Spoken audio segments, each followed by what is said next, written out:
नमस्कार, यहाँहरू सामु म पस्कँदैछु मेरो सानो कोसेली। वर्तमान सन्दर्भमा कविताको शीर्षक छ किन देशमा युवा बस्दैन। अङ्ग्रेजी भाषालाई शिक्षाको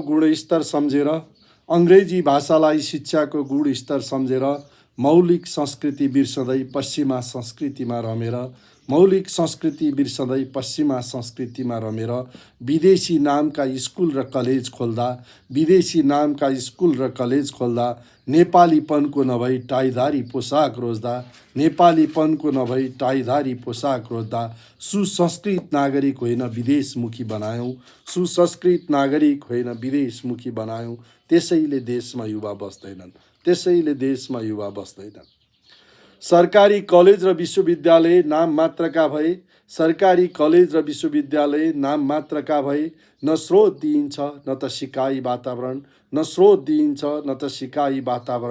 प्रतिस्पर्धा बिना शिक्षक जाँच बिना उत्तीर्ण, ज्ञान केन्द्र होइन ढुङ्गे राजनीतिक दीक्षा केन्द्र बने। लाग्छ विश्वविद्यालय र कलेज रणभूमि हो। त्यसैले देशमा युवा बस्दैन। विदेशी कलेज लैजाने सेमिनार स्वदेशी कलेजमा हुन्छ। न समयमा पढाइ हुन्छ न त जाँच र नतिजा। समयानुकूल पाठ्यक्रम नहुँदा जीवनोपयोगी शिक्षा दिइँदैन। नियमित रूपमा देखिन्छ तोडफोड र चुनाव कलेजमा। त्यसैले देशमा युवा बस्दैन। न्यूनतम ज्याला तोकिएको छ तर आधा पाउँदैनन्। एक महिनाको तलबले एक बोरा चामल आउँदैन। कृषि गरौँ बेलामा मल र उत्पादन मूल्य आउँदैन। सबै नाफा बिचौलिया र ढुवानीले खान्छ। त्यसैले देशमा युवा बस्दैन। सानो देशमा भद्दा राजनीतिक संरचना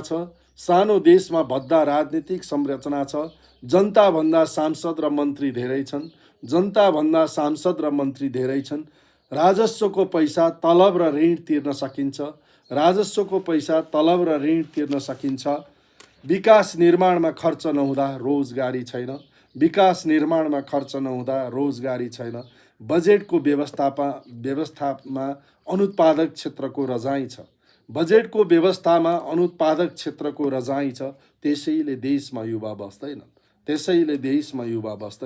त्यति मात्र कहाँ हो र स्वदेशी काममा लाज मान्ने मानसिकता। विदेशमा जाँदा त्यसै पैसा बर्सने मान्यता। उद्योग व्यवसाय गर्न प्रक्रियागत झन्झट र त्रास। सरकारी कुर्सीमा बस्दा मालिक रूपी भूतको बास। काम नगर्ने सधैँ चन्दा उठाउने गिरोहको सन्तास। त्यसैले देशमा युवा बस्दैनन्। धन्यवाद।